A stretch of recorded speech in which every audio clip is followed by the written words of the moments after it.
আসসালামু আলাইকুম। আপনি সবাই কেমন আছেন? আমিও আল্লাহর রহমতে ভালো আছি। আমার ভিডিওটি কাছে কিংবা দূরে, দেশ কিংবা দেশের বাহিরে যারা দেখছেন তাদেরকে অসংখ্য ধন্যবাদ। এদিকে আম গাছের নিচে থেকে কতগুলো আম টোকা নিয়ে আসলাম। মাশাআল্লাহ এবছর প্রথম ফল। তো এদিকে শিফা মার আমি টমেটো ছিঁড়ে নিব, তারপর তরকারি রান্না করব। দেখেন শিফা কত দূর। বললাম যে শিফা চলো তোমার দাদার সবজি বাগানে। তো এই যে চলে আসলাম, অনেকদিন পরেই আসলাম এখানে। দেখি টমেটো পেকে আছে, অনেক টমেটো পাখি খেয়ে ফেলছে, তো এগুলা ফেলে দেবো। আবার অনেক টমেটোই নষ্ট হয়ে গিয়েছে বৃষ্টির কারণে। আমার ভিডিওটি যদি ইউটিউব চ্যানেল থেকে দেখে থাকেন প্লিজ সাবস্ক্রাইব করে পাশে থাকবেন। আর পুরাতন আপু ভাইয়াদেরকে অসংখ্য ধন্যবাদ।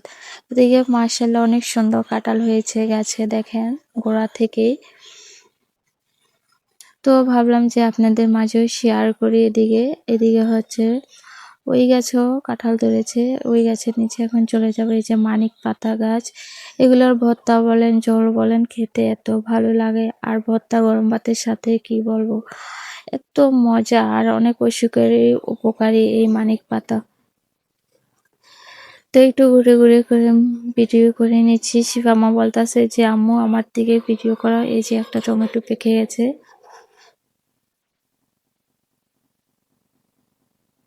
তো বেশি পরিমাণে টমেটো ছিঁড়বো না, অল্প পরিমাণেরই ছিঁড়বো। এটা ধরার সাথে সাথেই পড়ে গেছে নিচে।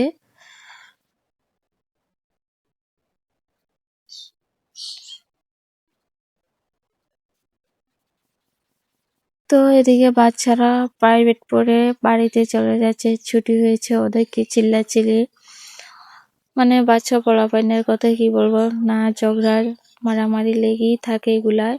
তো এদিকে দেখেন মাটির অবস্থা, সবুজ আর সবুজ। গাছ থাকলে সবুজ থাকে, আর এখানে মাটিতেই সবুজ। তো এই যে যাই হোক রান্না বান্নার কাছে চলে আসলাম, টমেটো আলু দিয়ে ভাজি করব।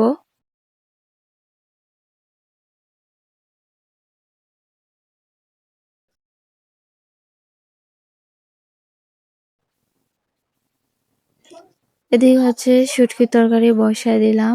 এই যে টমেটো দিয়ে আলু দিয়ে শুটকি তরকারি রান্নাবো, অনেকদিন ধরে ইচ্ছা করছে খাবো, কিন্তু রান্না করি না। তরকারি মিল হয়ে যায়, তার কারণে আর রান্না হয় না আর কি। তো এই যে আজকে রান্না করেই নিলাম। তো মশলাটা কষিয়ে আলু আর টমেটো একসাথে দিয়ে রান্না করব। আজকের ব্লগ ভিডিওটি আপনাদের কাছে কেমন লেগেছে সবাই কমেন্টের মাধ্যমে জানাবেন। আজকে ভিডিও এ পর্যন্তই। আল্লাহ হাফেজ।